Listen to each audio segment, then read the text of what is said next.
নাম দুই প্ৰকাৰৰ আছে। এক প্ৰকাৰৰ নাম সকলোৱে যাওঁ লয়, সকলোতে ব্যাপ্ত হৈ আছে। আৰু এক প্ৰকাৰৰ নাম আছে যি নামক গুৰুৱে শিষ্যৰ কাণত প্ৰদান কৰে। সেই কৰ্ণপথে সেই নাম প্ৰৱেশ কৰি হৃদয়ত স্থিত হয় আৰু হৃদয়ৰ পৰা নি ভক্তজনে শিষ্যজনে নিজৰ ৰসনা মন্দিৰত স্থাপন কৰে। সেই নামে গতি দিয়ে। নহ'লেতো আমি উজুতি খাওঁতে কৃষ্ণ বুলি কৈছোঁ, কিন্তু কৃষ্ণৰ চিন্তনটো হৈছে নহয়, সেইটো মোৰ ওপৰত শংকা আছে, হয়নে? সেইবাবে প্ৰথম কি কৰিব লাগে? শ্ৰৱণমটো গুৰু পূৰ্বম। গুৰুৱে কি কৈছে শুনিব লাগে। মননম তদনন্তৰম, ইয়াৰ পিছত মনন। নিদিধ্যাসন মিত্ৰে তত্ত্বজ্ঞান পূৰ্ণ বোধস্য লক্ষণম, ইয়াৰ পাছত নিদিধ্যাসন, পুনৰ পুনৰ অভ্যাস, তাৰপিছত তত্ত্ববোধ প্ৰাপ্তি হয়। কিন্তু আমাৰ সমস্যা কি হয়, কোনে কেইটা চিট পাব সেইটো উঠোৱাৰ আগত থাকে। গুৰুৱে দিয়া কথাকেইটা মনত নাথাকে, 2-3বাৰ কৈ পঠায়, হ'লেও সুধিবলৈ নাযাওঁ। গুৰু বাক্যত আস্থাটো লাগিব ন। গুৰু বাক্যত যদি আস্থাটো নাথাকে কেনেকৈ হ'ব, নহয়নে? এইবিলাক আজিৰ যুগত এইবিলাক আউটডেটেড কথা। আউটডেটেড নহয়। যেতিয়া আপোনাৰ চাওক, আউটডেটেড বুলি ভবা হোৱাৰ কাৰণেতো অসুৰে নকৰাবিলাকো আমাৰ মাজত কেতিয়াবা হৈ যায়। অসুৰৰ ৰাজ হ'বলৈ যেতিয়া দৈত্যগুৰু শুক্ৰাচাৰ্য যেন আসনৰ পৰা উঠি দিয়ে, গুৰু আহিছে, হয় নহয়? গুৰুৱে ইমান মৰিলে, আগতে কয় চেকনি, এতিয়া চেকনি ওলোটাই লৈ আনিব, নুনে নহয়? এনেকৈতো প্ৰতিফলন দেখা পাইছে। সেইবিলাক আচৰণ অসুৰৰ মাজত হোৱা নাছিল। মেনাৰ্ছ কিছুমান তাহাঁতৰো বহুত ভাল আছিল। আমাৰ এতিয়া মেনাৰ্ছ কেতিয়াবা নাইকিয়া হৈ যায়। কিয়? সংস্কাৰক উপেক্ষা কৰাৰ কাৰণে। দুটা বস্তু বহুত জীৱনত বহুত ডাঙৰ বস্তু, মৰ্যাদা আৰু সংস্কাৰ। এতিয়া বয়সলৈ চাই মোৰ মুখৰ পৰা এই কথাটা শোভা নিদিব পাৰে, কিন্তু সঁচা দিয়কচোন। মৰ্যাদা, চবৰে মৰ্যাদা এটা আছে ন। মৰ্যাদাত থাকিয়ে চবে চব কাম কৰে। আৰে গংগাক আমি পবিত্ৰ বুলি কওঁ ন। গংগাত কোনোবাই গা ধুবলৈ যায় নাযায় পিছ কথা। যেতিয়া বাৰিষা পানী বাঢ়ি আহে, গংগাৰ পাৰৰ পৰা যেতিয়া পানীবিলাক উচলি উচলি মানুহৰ ঘৰত সোমাই যায়, ৰাতিপুৱা এই গংগা জল আহিছে বুলি লোটাটো লৈ কোনো নাযায়। বাহিৰ হয় সূতাটো যে থাকে, সূতাতে পানীখিনি ঠেলা মাৰি আকৌ নৈলৈ পঠিয়াই দিয়ে। মৰ্যাদাৰ পৰা গুচি আহিলে, সীমাটোলৈকেহে গংগা জল, গংগা দেৱী ন। গংগাৰ লগতে সেইটো আচৰণ কৰে, এইটো মনুষ্য হয়। চব কাম মৰ্যাদাৰ ভিতৰতহে। সীতা দেৱীও সেই লক্ষ্মণ ৰেখাডাল আঁকি থৈ গৈছিল, কৈ থৈ গৈছিল যে তুমি পাৰ হৈ নাহিবা, নহয়নে? আমি কওঁহে লক্ষ্মণ ৰেখা বুলি, কি বুজাইছে? মৰ্যাদা। আৰু মৰ্যাদাৰ পৰা লংঘন কৰি আহিবলৈ ৰাৱণে কেইটা মূৰ লৈ গৈছিল? 10টা মূৰ লৈ গৈছিল নি? নাই যোৱা। সুন্দৰ ঋষি হৈ গৈছিল, সেইকাৰণেতো পাৰ হৈ গুচি আহিলে। 10টা মূৰ লৈ যোৱাহেঁতেন সীতা দেৱী আগবাঢ়িলেহেঁতেন জানো? জীৱনতো অফাৰটো সেই বেয়াটোৱে ভাল হৈয়ে দিয়ে, ঢেৰ লাভ আছে, কিন্তু সময়তহে গম পোৱা যায়, বুলিব ঋষি বুলি ভাবিলোঁ, এইটো 10টা মূৰ আছে, হয় নে নহয়? এতিয়া চাওক, ৰাৱণ ঋষি হৈ গৈছিল। ঋষি হোৱাটো ডাঙৰ কথা নহয়। দাড়ি চাৰি ৰাখি পেইন চেইন কৰিলে চব ঋষি হ'ব পাৰে। ঋষি হৈ থকাটো টান। ভকত হোৱাটো ডাঙৰ কথা নহয়। দেখিছে, মোকে দেখিছেন, ধুনীয়া চোলা কাপোৰ কানি লৈ আহিছোঁ, ফুট চুট লৈ। ভকত হৈ থকাটো টান, বৰ টান। হোৱাটো ডাঙৰ কথা নহয়, হৈ যায় দেখা চাওত লুকা চাওত। হৈ থকাটো টান। ভাগৱতে হৈ থাকিবলৈকে কৈছে। সকলো পৰ্যায়তে শিষ্য হৈ থকা, শিষ্য চাচ ইতি শিষ্য, যাক শাসন কৰিব পাৰি। যি শাসনৰ কথা নামানে তেওঁ শিষ্য হ'ব নোৱাৰে, হয়নে? সেইবাবে প্ৰপন্নতাটো লাগে। এতিয়া শ্ৰৱণ কীৰ্তন কৰিবলৈও কি দিলে? ঈশ্বৰৰ গুণলীলা। এইটোতো সকলোৱে জানে। ঈশ্বৰৰ কথা শুনিলে কি হয়নো? কৃষ্ণৰ কথা শুনিলে বোলে মানুহৰ বহুত পুণ্য হয়। সেইবিলাক মনে ভাল লগা কথা। পুণ্য হয় বুলি যে আমি কওঁ, পুণ্য হ'ল যেনিবা, ঘৰলৈ গৈ কি কৰিবগৈ? চৌকেছতে বোলে সজাই থোৱা বস্তু এটা পাই আনিলোঁ, তেতিয়াও বেলেগ কথা। আমি যে কওঁ বহুত পুণ্য হয়, পুণ্য লৈ কি কৰিবগৈ? একো কামত নাহে। সেইবিলাক নিজৰ কৰ্মফল।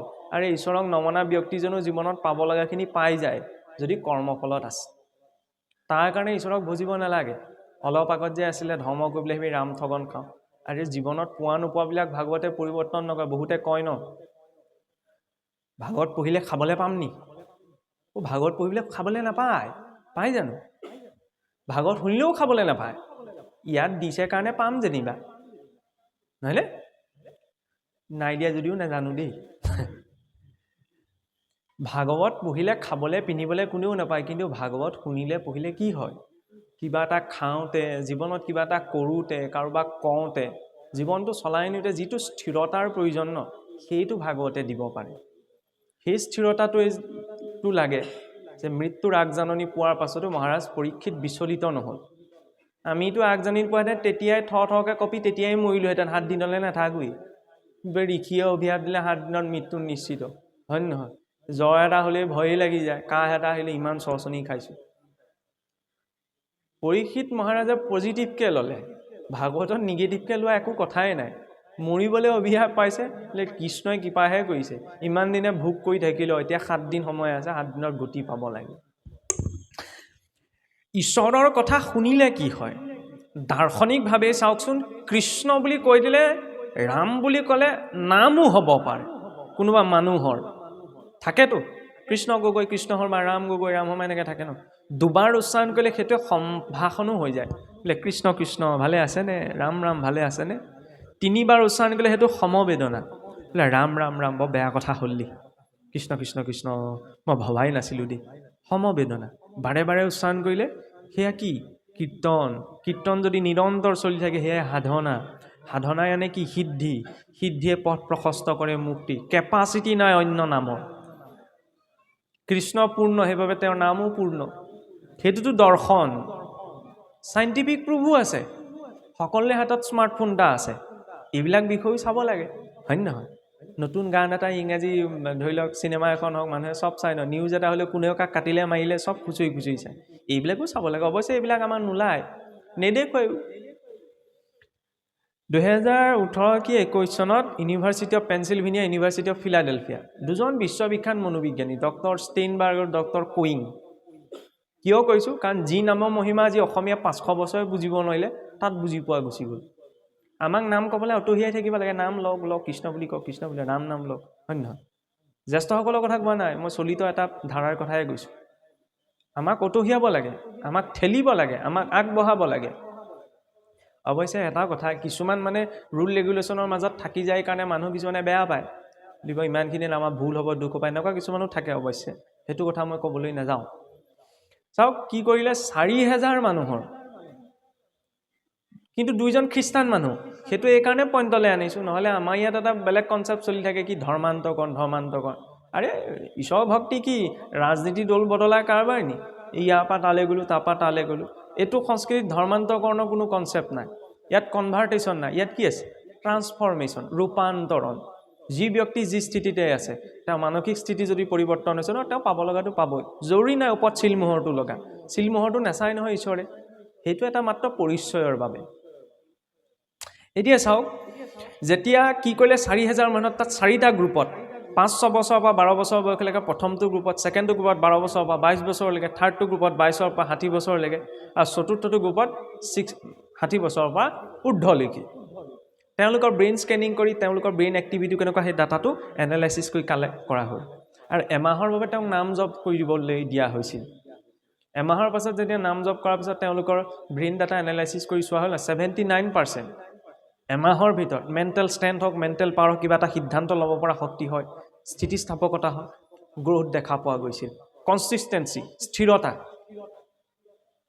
এনেই কোৱা নাই নাম লোৱা মনোভাই নামৰ বিনে গতি পায়, নহয় জানো? তাৰ পৰা মানসিক স্থিতি আমাৰ কি হয়, নাম 2টা পৰ্যায়ত লোৱা যায়, এটা হৈছে কীৰ্তন, এটা হৈছে জপ। কীৰ্তন কৰোঁতে যিমান পাৰি সিমান উচ্চস্বৰে, যাতে আনেও শুনিব পাৰে, আৰু জপ কৰোঁতে সূক্ষ্ম ৰূপত 3টা পৰ্যায়ত জপ কৰা যায়। প্ৰথমতে কি?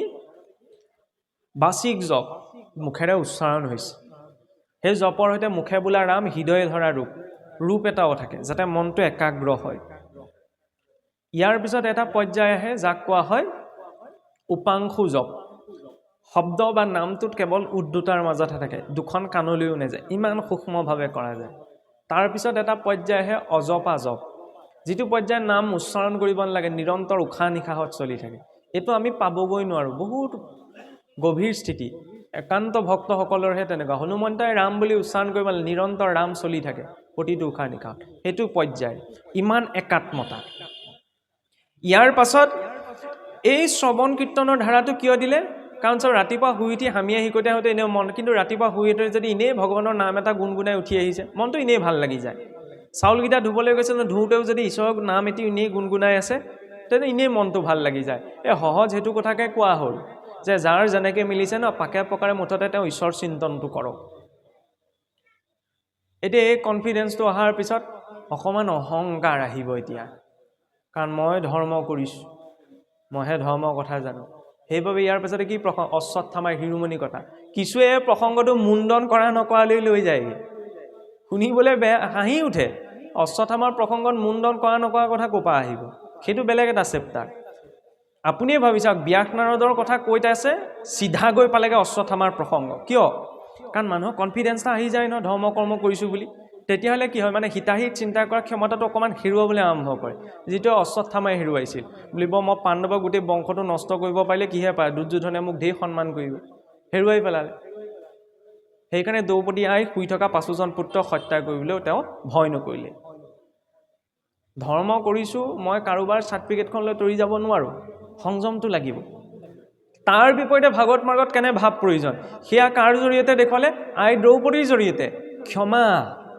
নহয়নে নাৰায়ণৰ লক্ষণো ক্ষমা ভৃগুৰীকে গৈতো বক্ষত গুৰ মাৰি দিছিলগৈ ৰিপ্লাইটো কি বুলি আহিল আপুনি অহা কথা মই গমেই নাপালোঁ প্ৰভু দুখ পালে নি বাৰু মোৰ বুকুত গুৰ মাৰি জগতৰ ঈশ্বৰ সেইটো আচৰণ আমাৰ ঢকা এটা দি চাওকচোন দেখুৱাই দিম কাক ঢকা দিলে গালিটো পৰা মানে সাহসী ব্যক্তি বুজোৱা নাই গালিটো পৰা মানে এইটোহে বুজোৱা গৈছে যে তেওঁ সাহসী নহয় চাওক কাৰোবাক গাধ বুলি ক'লে কোনোবা গাধ হৈ নাযায় নহয় যেতিয়ালৈকে তেওঁ স্বীকাৰ নকৰে স্বীকাৰ কৰি যেতিয়া ৰিপ্লাইটো দিয়ে এই মোক আপুনি গাধ বুলি কৈছে কাক গাধ মানে নিজে গাধ বুলি স্বীকাৰ কৰিছে মই কাপোৰখন আপোনাক জোৰকৈ দিব বিচাৰিছোঁ আপুনি লোৱা নাই তেতিয়াহ'লে কাপোৰখন মই আৰু জোৰকৈ দিলে মোৰ ওচৰতে থাকিব ন কাৰোবাক গালি পৰা সেইবিলাক কথাও তেনেকুৱাই কোনোবাই কৈ আছে কৈ থাকক মই গ্ৰহণ নকৰিলেই হ'ল হয় নহয় আমি গ্ৰহণ কৰি লওঁ সমস্যাটো সেইখিনিতে হৈ যায় কোনোবাই কাৰোবাক আশীৰ্বাদ দিছে অভিশাপ দিছে সেইটো এটা ভাৱহে তাৰ পৰা পৰিৱৰ্তন নহয় পৰিৱৰ্তন হয় নিজৰ কৰ্মৰ পৰা ভগৱানে পিছটো এৰিলেও কৰ্মই পিছটো নেৰে নহয় হয় নহয় তাৰে উদাহৰণ ভাগৱতত আছে এতিয়া পামগৈ আমি মাতৃ দ্ৰৌপদীয়ে যেতিয়া ভগৱান কৃষ্ণৰ আদেশ মতে অৰ্জুন আৰু ভীমে অশ্বত্থামাক ধৰি বান্ধি নি তেওঁ চৰণত পেলাই দিছিল ন তেতিয়া তেওঁৰ ক্ষমা ভাৱটো চাওক বোলে গুৰু পুত্ৰ হাহাকাৰ কৰি গুৰুৰ পুত্ৰৰ প্ৰণামিলা পাব চুই আমি প্ৰণাম গাটো দূৰে কথা চুইয়ে গাল ছিঙি পঠালোহেঁতেন শুনিবলৈ বেয়া লাগে কিন্তু অৱশ্যে সেইটো মানুহৰ স্থিতিয়ে সেইটো কৰিব কিন্তু ইয়াত ইমান গভীৰকৈ দেখুৱাইছে আৰু দ্বিতীয়তে কি ক'লে বোলে তুমি কিবা এটা অন্ততঃ তেওঁক প্ৰহাৰ কৰা আই দ্ৰৌপদীয়ে ক'লে কি নহয় ময়ি যেন মৰো পুৰী পুত্ৰ সুকে অগণি হিয়া দহয় ইহান অৱস্থা দেখি সেই মতে গৌতমীতে জীৱে জীৱ আজিকালি এই কথাটো হজম কৰিব নোৱাৰা কথা হৈ থাকিলে সেইকাৰণে আমি কাহিনী বুলি কৈ দিম এই বুলিব 5জন পুতেকক মাৰিছে আকৌ ক্ষমা কৰিব পাৰিছে এইবিলাক সাধু কথা যেনেই লাগিব ন আজিকালি যেতিয়া আমি গালি এটা দিলে সেইজন মানুহক গোটেই জীৱনটো ক্ষমা কৰি দিব নোৱাৰোঁ তেতিয়াহ'লে মোৰ মানসিকতাত এইটো কাহিনীয়েই লাগিব এতিয়া চাওক যেতিয়া আই দ্ৰৌপদীয়ে ক'লে বোলে মই আজি 5জন পুত্ৰক হেৰুৱাই যিটো কষ্ট পাইছোঁ ন সেইটো তোমালোকক মই বুজাব নোৱাৰোঁ এগৰাকী মাতৃ হৈ যদি মই অশ্বত্থামাক আজি মাৰি পেলাবলৈ কওঁ তেতিয়া তেওঁ মাকে কিমান কষ্ট পাব সেইটো হৈছে ভাগৱতৰ ক্ষমাৰ স্তোৰ মাতৃ বুলি সেইকাৰণে কোৱা যায় ন নিজৰ সন্তানটোৱে নিজৰ নহয় সমাজৰ সন্তানকেইটাও নিজৰ বুলি ভাবিছে সেইবাবে মাতৃ নহ'লেতো সন্তান জন্ম কুকুৰ মেকুৰীও দিছে সিহঁততো পিতৃ মাতৃ বুলি নকওঁ ন আমি পিতৃ বুলি কিয় কয় যি নিজৰ সন্তানটোৰ লগতে আনৰ সন্তানকেইটাৰ কথাও ভাবিছে সেইজন পিতৃ হয়নে নহয় পিতৃ এইজন নহয় আকৌ বোলে গালি পাৰি থৈ গ'ল ওলোটাই বোলে ভাল এইটোহে মোৰ ল'ৰা ওলোটাই গালি দিলে সেই তেনেকুৱা এটা কণ্ডিশ্যন ভাগৱততো আহিছে এতিয়া ওলাবগৈ চাব ক্ষমা ভাৱৰ পাছতে আহিছে যেতিয়া ক্ষমা ভাৱটো গভীৰ হয় ন তেতিয়া কুন্তীৰ স্তুতি সম্ভৱ হয় ইয়াৰ পিছতে কুন্তীৰ স্তুতি আহিছে ন ভাগৱতৰ কথাবিলাক চব ওলোটা আমি বিপদৰ পৰা উদ্ধাৰ হ'বলৈ ভগৱানৰ ওচৰলৈ আহোঁ হয়নে নহয় আই কুন্তীয়ে জগতৰ ঈশ্বৰৰ সন্মুখত গৈ ক'লেগৈ কি পাৰিলে বিপদেই দিয়ক মোৰ সুখ নালাগে আমি বিপদৰ পৰা উদ্ধাৰ হ'বলৈহে যাওঁ তেওঁচোন বিপদ বিচাৰি গৈছে কাৰণ সেইটো সাহস সাধাৰণ মানুহে কৰা সম্ভৱ নহয় সমস্ত জগতৰ ঈশ্বৰ সন্মুখত উপস্থিত আছে আৰু বিচাৰিছে কি বিপদ কাৰণ সুখৰ এটা দুৰ্ভাগ্য আছে সুখ যেতিয়া জীৱনলৈ আহে ন চব আনন্দ লৈ আনে কিন্তু ঈশ্বৰৰ বিস্মৃতিটো লগতে লৈ আনে এইটো সুখৰ দুৰ্ভাগ্য দুখৰ এটা সৌভাগ্য আছে দুখ আহিলে মানসিক ৰূপত আপোনাক ভাঙি পেলাব পাৰে হয়নে নহয় সাগৰত নাওখন মেলিলে আৰু টাইটানিকেই ডুবিব লগা হৈছিল হয়নে নহয় ভৱসাগৰত এতিয়া ইমান সৰু নাওখন মেলি দিছোঁ ধুমুহা আহিবই ন তাৰ মাজত খালি ষ্টিৰিংডাল এৰিব নালাগে আৰু দুখৰ সৌভাগ্য কোনখিনি দুখ আহিলে মানুহক মানসিক ৰূপত ভাঙি পেলাব পাৰে কিন্তু ঈশ্বৰৰ স্মৃতিটো পদে পদে মনত পেলাই দিব বিপদ এটাত পৰিলে শেষত যেতিয়া ক'তো ভৰসা নাথাকে ঈশ্বৰলৈকে মনত পৰে ন, লাগিলে ঈশ্বৰক নামানকে, এতিয়া আৰু ঈশ্বৰে ৰাখিলেহে ৰখা, হয় নে নহয়? বুদ্ধিয়ক মানুহজনে কি কৈছে, আগতে গোটাই থৈ দিয়ক। মানুহে কি কৰে, সঞ্চয় কৰে নহয়, হয় নে নহয়? আমিতো বীমা কোম্পানীবিলাক যে আছে, পলিচি কৰি থৈ দিওঁ নহয়। কিয়? পৰিয়ালটোৰ কাৰণে ভাবিছে যাতে কাইলৈ যাতে জীৱনটো কিবা হৈ যায়, অন্ততঃ তাৰ পৰাও যাতে কিবা এটা লাভ পায়। সেইটো কৰিছে পলিচি, ইয়াতো পলিচি এটা লাগে, হয় নে নহয়? নাক কাণ চকু মুখ ভালে নাথাকোঁতেই যদি এতিয়া হৰিভক্তিকণ নকৰোঁ, তেতিয়া অন্তিম সময়ত কেকাই থাকিলে কেনেকৈ মনত পৰিব? ইমান কষ্টত আঙুলিটো কাটিলে হৰিলে মনত পৰিব নে বিষটোলে মনত পৰিব? তেতিয়া সেই কেকাই থকা সময়ত ভগৱানলৈ কেনেকৈ মনত পৰিব বাৰু, হয়নে? সেইকাৰণে এই নাক কাণ চকু মুখ খোজকাঢ়িবলৈ দুটা ভৰি দিছে নহয়, দেখুৱাইও ভক্তি কৰিব লাগে। কিছুমানে আকৌ কয় নহয় আমি ইমান দেখুৱাই ভক্তি নকৰোঁ। আৰে নামঘৰলৈ আহিলে মই চোলা এটা হাফ পেণ্ট এটা পিন্ধি আহিলে কি মই নামঘৰলৈ আহিছোঁ বুলি ভাবিব নি? নাভাবে ন। নামঘৰলৈ আহিলে ব্যক্তিজনে ধুতিখন পিন্ধি আহিব, আইসকলে বুজি পাইছেই নহয়। এইটো কি? এইটোও নহয় নহয় বোলে ধুতিখন পিন্ধিলে ভকতি হ'ব নি? নহয়, এইটো এটা লুকা আচাৰ, যাতে মনটো শুদ্ধ সাত্বিক হয়, হয় নে নহয়? য'ত যিটো আচৰণ। বিবাহিত আইগৰাকীয়ে শিৰত সেন্দুৰকণ নোলোৱাকৈ এইটো নকয় নহয়, মই সেন্দুৰ নলওঁ, মনৰ পৰা তেওঁক স্বামী বুলি ভাবিলেই হ'ল, কিহৰ আকৌ ৰঙা ৰং সোপা সানিব লাগিছে, সেই বুলি ক'লে মানিব জানো? নামানে ন। এইটো দেখা আচাৰ, আৰু মনে ভবাটো সেইটো আন্তৰিক আচাৰ। গতিকে ভকতি দেখুৱাইও কৰিব লাগে। পুৱা গধূলা আনক দেখুৱাই হ'লেও নামটো, ঈশ্বৰৰ নামটো ডাঙৰকৈ ল'ব লাগে, যাতে ভালজন কাষ চাপি আহে, বেয়াজনী ইটো বৰ ভকত ওলালেহি একদম, তেনেকৈও ভাবে। আকৌ ভাবিবলৈ দিব লাগে, নাজানি হ'লেও যে বৰ ভকত বুলি কৈছে, কম ডাঙৰ পোষ্টিংটোৰ কথা কৈছেনে? নিজকে ডিচি বুলি ক'লে কেনেকুৱা ভালে, ডিচি বুলি কৈছে, এতিয়া বৰ ভকত বুলি কৈছে, ভকত বুলিও কোৱা নাই, ক'বলৈ দিব লাগে। তাৰ পাছত কুন্তীৰ স্তুতিৰ পাছতে প্ৰসংগ আহিছে কি, ভীষ্মৰ মুখ্য উৎসৱ। যেতিয়া ঈশ্বৰৰ সন্মুখত এইটো ভাৱ হৈ যায় ন, যে প্ৰভু মোৰ লাগিলে জীৱনত বিপদেই থাকক, কিন্তু তোমাৰ স্মৃতিটোৰ পৰা মই আঁতৰিব নালাগে। এইটোত যেতিয়া জীৱ ৰৈ যায়গৈ এইটো স্থিতিত, তেতিয়া সম্ভৱ হয় ভীষ্মৰ দৰে গতি পোৱাটো। ভীষ্ম মৰিছিলেহে, মুখ্য উৎসৱ বুলি কৈছেচোন ভাগৱতে, হয় নহয়? মানুহ মৰিলে উৎসৱ পাতে নি? পিতামহ ভীষ্মৰ, এইখিনিতো বৰ ধুনীয়া কথা এটা চাওকচোন। আমি পাপ ধুবলৈ ক'লৈ যাওঁ? গংগা, হয়নে? তীৰ্থস্থান বোলে, গংগাত গা ধুলে, স্নান কৰিলে মানুহৰ অপবিত্ৰতা পাপবিলাক নাশ হয়। তাতে বোলে সন্ত মহন্ত ভক্তসকল আহি তাৰ কাষতে থাকি তাৰ ফলত তীৰ্থৰ মহিমা বাঢ়ে। পিতামহ ভীষ্ম কাৰ পুত্ৰ আছিল? গংগা পুত্ৰই নাছিল জানো? হাত সাৰি যাব পাৰিছেনে?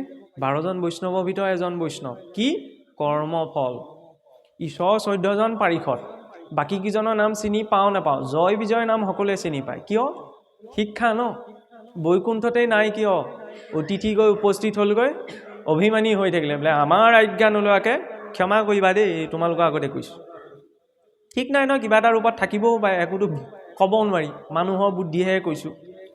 বোলে চাৰিসিদ্ধ গৈ উপস্থিত হ'লগৈ, আমাৰ পাৰ্মিশ্যন নোলাগে কোনো প্ৰভুৰ ওচৰত যাব নোৱাৰে, তোমালোকে যিটো ৰূপত আহিছা এইটো ৰূপত ভগৱানৰ ওচৰত যাব নোৱাৰা। বৈকুণ্ঠত থাকি অকণমান অভিমান যে আহিলে, কি হ'ল? চাৰিসিদ্ধই ক'লে বোলে ঈশ্বৰৰ স্থান বৈকুণ্ঠ, য'ত কোনো ধৰণৰ কুণ্ঠা থাকিব নোৱাৰে, অভিমান আছে, তোমালোকে যোৱা অসুৰ কুলত পতিত হোৱাগৈ। তেনেকুৱাতে ঈশ্বৰ আহি উপস্থিত হ'লি। পিছত তেওঁলোকে ক্ষমা বিচাৰিলে, ঈশ্বৰেও ক্ষমা কৰি দিলে, হ'ব ভুল হৈ গ'ল আৰু। ফলটো নুভোগাকৈ আছে জানো? নাই থকা ন। এই জীৱনটোতো তেনেকুৱা, আমি যে কওঁ এই নাজানি ভুল কৰিলে একো নাই, তেওঁ ক্ষমা বিচাৰিছে নহয়, সেইটো সমাজতহে, প্ৰকৃতিত নহয়। মই যদি আন্ধাৰে মুধাৰে ভূত বুলি ভাবি মানুহজনৰ মূৰত মাৰ মাৰি দিছোঁ, কোৰ্টত মই এইটো ক'বগৈ নহয় আন্ধাৰে মুধাৰে ভূত বুলি ভাবিহে মাৰিলোঁ। মানুহজন যদি মৰে বা কিবা এটা আঘাতপ্ৰাপ্ত হয়, মই কিবা এটাতো জৰিমনা ভৰিবই লাগিব ন। নজনাকৈ কেঁচুৱাতে জুইকুৰাত হাতখন দি দিয়ে, পুৰি যায় ন। সেইটো প্ৰকৃতিৰ নিয়ম। আৰু এই ফিজিক্সতে আছে ন, নিউটনৰ 3টা গতিসূত্ৰ বুলি আমি ক্লাছ 9তে পাইছিলোঁ। বাকী 2টা মেথমেটিকেল ইকুৱেশ্যন, পটককৈ মনত নৰয়। 3 নম্বৰটো চবৰে মনত ৰয়, প্ৰতিটো ক্ৰিয়াৰে সমান আৰু বিপৰীতমুখী প্ৰতিক্ৰিয়া থাকে, হয়নে? প্ৰতিটো একশ্যনৰ ৰিয়েকশ্যন থাকিব, আমি ইয়াত একশ্যন কৰিম, ৰিয়েকশ্যন তাৰ পৰা আহিব। এইটোতো প্ৰকৃতিৰ নিয়ম। সেইকাৰণে কৰ্মবিলাক ভাল হ'ব। যেতিয়া কৰ্মটো ভাল নহয় ন, তেতিয়া ভাৱটো শুদ্ধ নহয়। দুৰ্যোধন দুঃশাসনেতো চৰ্মচক্ষুৰে ঈশ্বৰক দেখিছিল, 0.0%নো সেইটো নহয় বাৰু, 0.005%নো পৰিৱৰ্তন নহ'ল। ঈশ্বৰকতো দেখিছিল, পৰিৱৰ্তন হ'ব লাগে। কামবিলাক ভাল নহয় ন, ভাৱটো ক'ৰ পৰা আহিব? কামবিলাক ভাল হ'ব লাগে, কৰ্মত শুদ্ধতাটো লাগে, তেতিয়া ভাৱ আপোনা আপুনি আহি যায়। এতিয়া পিতামহ ভীষ্ম হৰসজ্জাত কিয় পৰিছিল? সেয়াও কৰ্মফল। পূৰ্বতে সাপ এডাল ধৰি, ইমান সৰু কথাটো চাওক, বেংকৰ পৰা এটকা ল'লেও জমা হৈ থাকিলে পিছত সুদ লাগি চক্ৰবৃদ্ধি বাঢ়ি যায় নহয়। সাপ এডাল ধৰি কাঁইটীয়া গছ এজোপালৈ দিলে দলিয়াই, তাতে বিন্ধি সাপটো বোলে ধৰফাই মৰিব লগা হ'ল। ঈশ্বৰে জমা ৰাখিলে, হিচাপটো ক'ত মিলালেহি? মহাভাৰতৰ যুদ্ধৰ মাজত। লিগেলিহে যাব পাৰিছে। মই 12 বৈষ্ণৱৰ ভিতৰত এজন হয়, গংগা পুত্ৰ। আমি আকৌ এনেকৈ কওঁ মই আমুকৰ পুতেক, মোক যাবলৈ দিয়ক, এনেকুৱা এটা আমাৰ হৈ যায়। কিন্তু তাত সেইখাকৈ যাব পৰা নাই, ফলটো ভুগিহে যাব পাৰিছে। শিক্ষা ন। আৰু তেওঁ লিগেলি গৈছে, ইলিগেলি যোৱা নাই। কিয় কৈছে লিগেলি ইলিগেলি? কাৰণ পিতামহ ভীষ্ম হৰসজ্জাত পৰিছে দক্ষিণায়ন কালত। বছৰেকত 2টা অয়ন থাকে। যেনেকৈ আপোনাৰ আমি কওঁ ন, 2টা পক্ষই এটা মাহ হয়, 2টা মাহে এটা ঋতু হয়, 12 মাহে এটা বছৰ। এটা বছৰ 2টা অয়ন, 6 মাহ উত্তৰায়ণ, 6 মাহ দক্ষিণায়ন। মনুষ্যলোকত এবছৰে, দেৱলোকত এদিন হয়। বৰ ধুনীয়া কথা। নিউটনেও ভাবি আছিল টাইম মানে সময় কনষ্টেণ্ট বুলি, ধ্ৰুৱক ৰাখি, চব জেগাতে সময় একেই চলে। আইনষ্টাইনে আহি প্ৰমাণ কৰি দেখুৱালে সময় ধ্ৰুৱ ৰাখি নহয়, আপেক্ষিক, চব জেগাতে সময় একেই নহয়। সেইকাৰণে অনন্ত কাল, অনন্তৰ 1000খন মুখ, সময় চব জেগাতে একেই নহয়। আমাৰ কয় ন বোলে পৃথিৱীখন ক'ত ৰৈ আছে? পৃথিৱী মানে কি? সমগ্ৰ ভূলোকখন।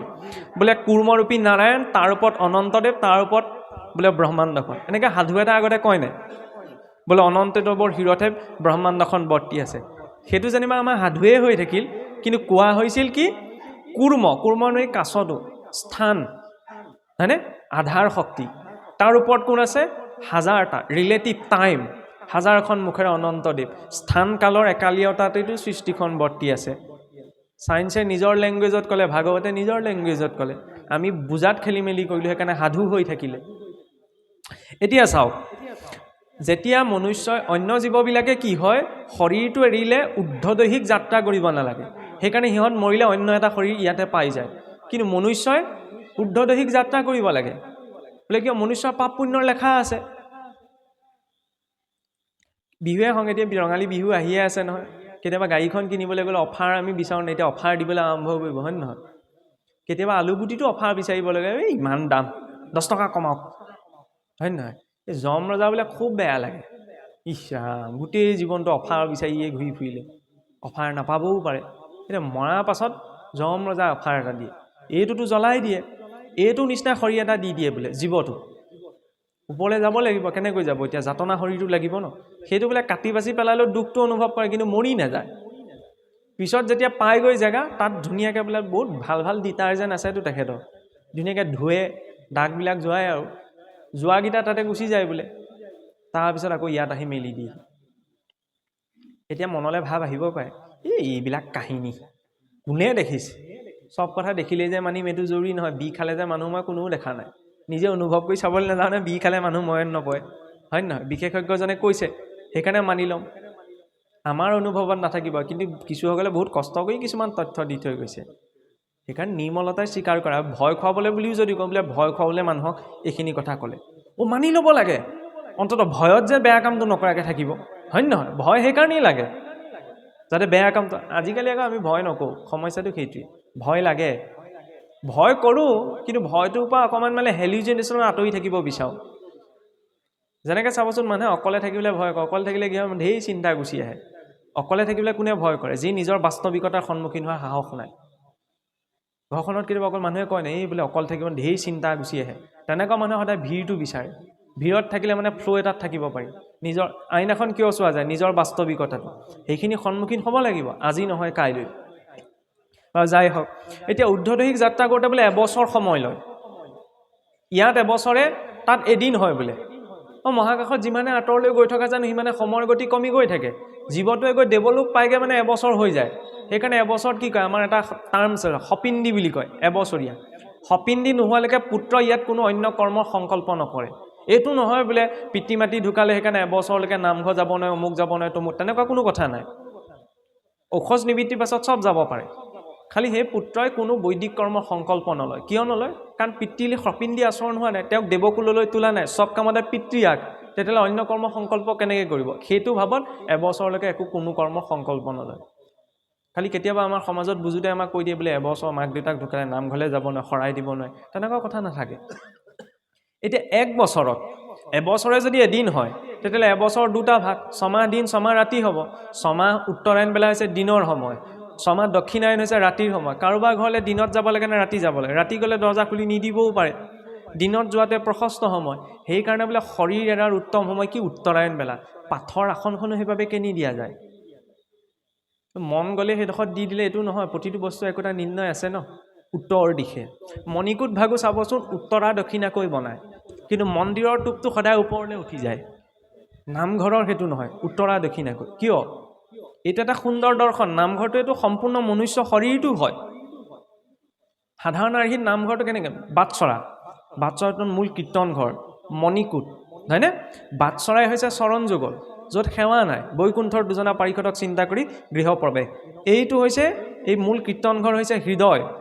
সাধাৰণ আৰ্হিত সেইফালে 5টা এইফালে 5টা 10টি খুঁটাই থাকে, পিছত সংখ্যা বাঢ়িছে কমিছে সেইটো বেলেগ কথা। 5টা কৰ্মেন্দ্ৰিয় 5টা জ্ঞানেন্দ্ৰিয় ধৰি ৰাখিছে। নামঘৰ ছাদখন ওপৰত কাছ পিঠিয়াকৈ চোৱা যায়, 3টা তৰপত, প্ৰকৃতিৰ 3 গুণ, সত ৰজ তম, দুফালে 2খন বাৰাণ্ডা, প্ৰকৃতিৰ আৱৰণ। মণিকূট গৃহভাগ শিৰ অংশ, য'ত আমি ভগৱানৰ নিৰ্মালি লওঁ, জীৱাত্মা পৰমাত্মাই ব্ৰহ্মৰন্ধই দিয়ে শৰীৰত প্ৰৱেশ কৰে। তাত নিৰ্লিপ্ত ৰূপত 7 খলপীয়া আসন, হয়নে? শ্বেতবিলাক, শান্তনুবিলাক, কনকদণ্ডবিলাক, পংকজবিলাক, অম্বৰবিলাক, গোলোক বৈকুণ্ঠ। ইয়াতো 7টা স্তৰ আছে, মূলাধাৰ, স্বাধিষ্ঠান, মণিপুৰ, অনাহত, বিশুদ্ধি, আজ্ঞা, সহস্ৰাৰ। সেই সপ্তচক্ৰৰ ঊৰ্ধত নিৰপেক্ষ ৰূপত ভগৱন্ত, জীৱৰ গতি দক্ষিণ কোলৰ পৰা উত্তৰ কোললৈ। কাৰণ আমাক উত্তৰায়ণ গতি লাগে। পিতামহ ভীষ্মই ইমান কষ্ট পাই আছে, ইচ্ছামৃত্যুৰ অধিকাৰী, দক্ষিণায়ন বেলাটো শৰীৰটো এৰিব পাৰে, নাই এৰা, যেতিয়ালৈকে উত্তৰায়ণ উপস্থিত হোৱাহি নাই। উত্তৰায়ণ বেলাহে দেৱলোকত বোলে দিনৰ সময়, হয় নে নহয়? সেইটোকে বুজাবলৈ আমি উত্তৰায়ণ গতি বিচাৰোঁ। বিদুৰো গৈছে উত্তৰ দিশত, উদ্ধৱো গৈছে উত্তৰ দিশত, পৰীক্ষিত উত্তৰ দিশে মুখ কৰি বহিছে। আৰে ভগৱানক চিন্তা কৰোঁতে আমি পূব দিশত কৰোঁ। আমি যে কওঁ ভগৱান ক'ত আছে? ওপৰত আছে, ওপৰৰ পৰা চাই আছে ভগৱান। এইটো সংস্কৃতিত ইমান স্পষ্টতা যে ভগৱানক যেতিয়া ভবা যায় তেতিয়া আমি ওপৰলৈ হাতখন নেদেখুৱাওঁ, আমি পূবলৈ হাতখন দেখুৱাওঁ। মহাকাশত এইটো ঊৰ্ধ্ব দিশ নহয় নহয়। টিভিত দেখিছোঁ ন, সূৰ্যটো মাজতে আছে, তাৰ চাৰিওফালে পৃথিৱীখন ঘূৰি আছে। পৃথিৱীৰ উত্তৰ মেৰুটো কোনো নাই, দক্ষিণ মেৰুটো মানুহ নাই, মানুহ এই কাষতহে আছে। এতিয়া এই মানুহখিনিয়ে যেতিয়া আঙুলিটো টোৱাই ওপৰলৈ বুলি, আকাশখন মহাকাশত ঊৰ্ধ্ব দিশ হয় জানো? নহয়, ইয়াত পূব দিশটো মহাকাশত ঊৰ্ধ্ব দিশ, সেইবাবে আমি পূবত উপাসনা কৰোঁ। প্ৰাথমিক স্তৰৰ এইটো কথা কওঁ বোলে পূব দিশত সূৰ্য উদয় হয় কাৰণে ঈশ্বৰক ভাবোঁ, সেইটো প্ৰাথমিক স্তৰৰ কথা। ইয়াত এটা গভীৰ দৰ্শন আছে। এতিয়া পিতামহ ভীষ্ময়ো 12জন বৈষ্ণৱৰ অন্তৰ্গত হোৱাৰ পাছতো যেতিয়া উত্তৰায়ণ উপস্থিত হৈছে ন, তেতিয়া নিজৰ শৰীৰ এৰিছে। সেইবাবে মৃত্যু মুখ্য উৎসৱলৈ পৰিৱৰ্তন হৈছে, মুক্ত হৈ গৈছে। আমাৰ জীৱনতো সেইটো ভাৱ লাগে। শৰীৰত আমাৰ ভগৱন্ত ক'ত আছে বোলে? হৃদয় পদ্মত। এইটো স্থূল শৰীৰ।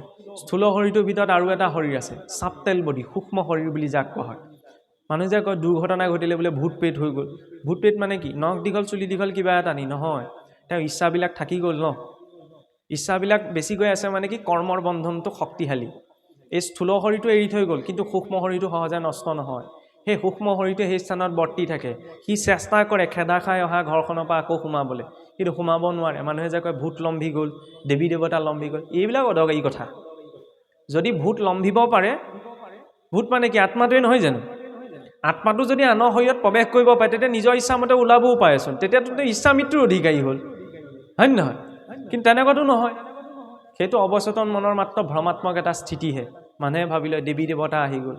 আৰে কোটি সূৰ্য সম, অৰ্জুনে চকু মেলি চাই থাকিব পৰা নাছিল জ্ঞান দৃষ্টি দিয়াৰ পিছত, আকৌ সেই দেৱী দেৱতা মোৰ শৰীৰলৈ গুচি আহিলে। ভগৱান ৰামৰ ক্ষেত্ৰতো আপুনি চাওকচোন, যেতিয়া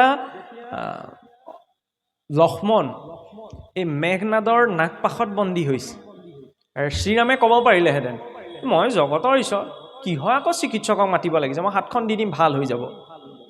নাই কোৱা ন। বেমাৰত পৰিছে যেতিয়া চিকিৎসকজনক মতাই আনিছে ৰাৱণৰ ৰাজ্যৰ পৰা, সুখেন বৈদ্য।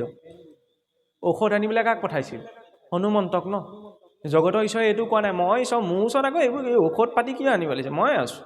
কিন্তু এতিয়া এনেকুৱা মহাপুৰুষসকল আছে, কিন্তু আপুনি চিন্তা নকৰিব, মই হাতখন দিছোঁ ন, আপোনাৰ কামটো হৈ যাব।